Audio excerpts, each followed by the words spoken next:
कभी सोचा है उस साइंस क्लास के बारे में जहां अचानक से कोई मुश्किल सा कॉन्सेप्ट एकदम समझ आ गया हो? वो अरे वाह वाला मोमेंट जब लगता है कि दुनिया का कोई बड़ा राज खुल गया है। पता है, वो पल बस यूं ही नहीं होते, उनके पीछे एक पूरा मास्टर प्लान होता है। आज हम उसी ब्लूप्रिंट को समझने वाले हैं। हम सबको अपनी कोई ना कोई साइंस क्लास तो जरूर याद होगी, है ना? शायद कोई मजेदार सा एक्सपेरिमेंट था, या फिर टीचर का पढ़ाने का वो अंदाज जिसने किसी बहुत मुश्किल चीज को भी एकदम आसान बना दिया। कुछ तो बात थी, तभी तो वो लेसन आज भी हमें याद है। तो असल में वो यादगार पल कोई जादू नहीं है। ये तो कह सकते हैं कि एक तरह की एजुकेशनल इंजीनियरिंग का कमाल है। ये एक बहुत ही डिटेल्ड ब्लूप्रिंट का नतीजा होते हैं। एक ऐसा डिज़ाइन जो नॉलेज को लेयर बाय लेयर एक मजबूत और दिलचस्प तरीके से बनाने के लिए तैयार किया जाता है। तो सवाल ये है कि सीखने का ये पूरा सफ़र बनता कैसे है? देखिए, सब कुछ एक बहुत बड़ी सोच से शुरू होता है। आप इसे ज्ञान का एक नक्शा समझ सकते हैं, और फिर हम धीरे धीरे उस नक्शे पर जूम इन करते हैं और आखिर में पहुंचते हैं एक अकेली क्लास के प्लान तक। ये प्रोसेस वाकई में कमाल का है। तो शुरुआत कुछ ऐसी दिखती है। ये है पूरे कोर्स का एक कॉन्सेप्ट मैप। मतलब कोई भी लेसन पढ़ाने से पहले टीचर्स ये सोचते हैं कि हर टॉपिक एक दूसरे से कैसे जुड़ेगा। इससे ये पक्का हो जाता है कि हर नया कॉन्सेप्ट एक मजबूत बेस पर ही खड़ा हो रहा है। अब इस पूरे मैप को समझने के लिए ना, दो शब्दों का फर्क जानना बहुत जरूरी है।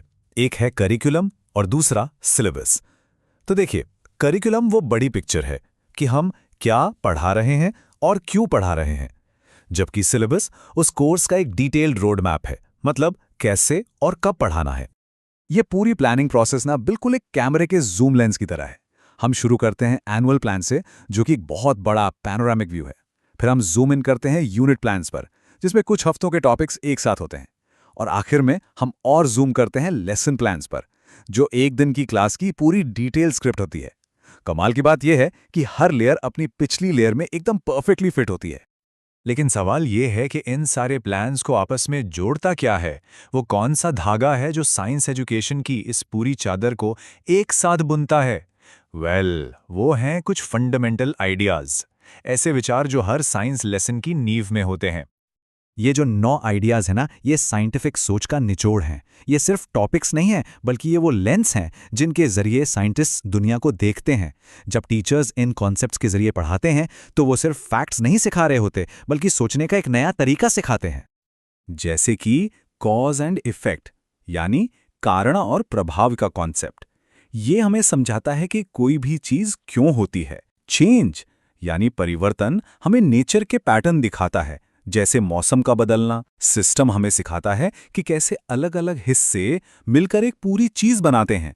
और स्ट्रक्चर एंड फंक्शन तो नेचर की कमाल की इंजीनियरिंग है कि कैसे किसी चीज का डिजाइन उसके काम के लिए बिल्कुल परफेक्ट होता है। ठीक है, तो हमारे पास बड़े बड़े कॉन्सेप्ट्स आ गए, लेकिन ये सब एक 45 मिनट के असरदार लेसन में बदलता कैसे है? यहीं पर असली स्ट्रैटेजी काम आती है। और इसकी चाबी छिपी है एक बहुत ही सिंपल से फ्रेमवर्क में, 5 W's और 1 H। मतलब what, why, when, where, who और हाउ। ये 6 छोटे छोटे सवाल किसी भी मजबूत लेसन प्लान का ढांचा तैयार करते हैं। तो ये सिंपल से सवाल एक प्रोफेशनल प्लान में कुछ इस तरह बदलते हैं। सवाल है, क्यों पढ़ाना है? तो इसका जवाब लेसन का मकसद तय करता है। फिर सवाल आता है, क्या पढ़ाना है? ये हमें सबसे जरूरी कंटेंट चुनने में मदद करता है। कैसे पढ़ाना है? ये हमें सही तरीकों और एक्टिविटीज के बारे में सोचने पर मजबूर करता है। और आखिर में मूल्यांकन कैसे करें? इससे हम ये तय करते हैं कि जो सिखाया गया वो वाकई में सीखा भी गया है या नहीं। तो ये पूरा प्रोसेस एक लॉजिकल फ्लो में चलता है। सबसे पहले एक क्लियर मकसद तय किया जाता है, फिर उस मकसद को पूरा करने के लिए सबसे अच्छा कंटेंट और पढ़ाने का तरीका चुना जाता है। उसके बाद रिसोर्सेज यानी सहायक सामग्री तय होती है, और फिर क्लास की एक्टिविटीज और टाइमिंग प्लान की जाती है। और सबसे जरूरी आखिर में ये तैयारी होती है कि स्टूडेंट्स की समझ को कैसे टेस्ट किया जाएगा। हर स्टेप पिछले स्टेप पर ही खड़ा होता है। लेकिन ये सारी प्लानिंग, ये सारे मैप्स और फ्रेमवर्क्स, ये सिर्फ जानकारी देने के लिए नहीं है। इनका जो असली मकसद है ना, वो कहीं ज्यादा गहरा है। क्योंकि देखिए, साइंस एजुकेशन का असली मकसद चलती फिरती इंसाइक्लोपीडिया तैयार करना नहीं है। इसका काम है एक चिंगारी जलाना, मन में जिज्ञासा पैदा करना, सवाल पूछने की आदत डालना और दुनिया को एक एक्सप्लोरर की नजरों से देखना सिखाना। और यहीं हम वापस वहीं पहुंचते हैं जहां से हमने शुरू किया था। उस एक लेसन के बारे में सोचिए, चाहे वो साइंस का हो या किसी और सब्जेक्ट का, जिसने दुनिया को देखने का नजरिया ही बदल दिया। वो कौन सा पल था जिसने इस कमाल की दुनिया के डिजाइन के लिए आंखें खोल दी?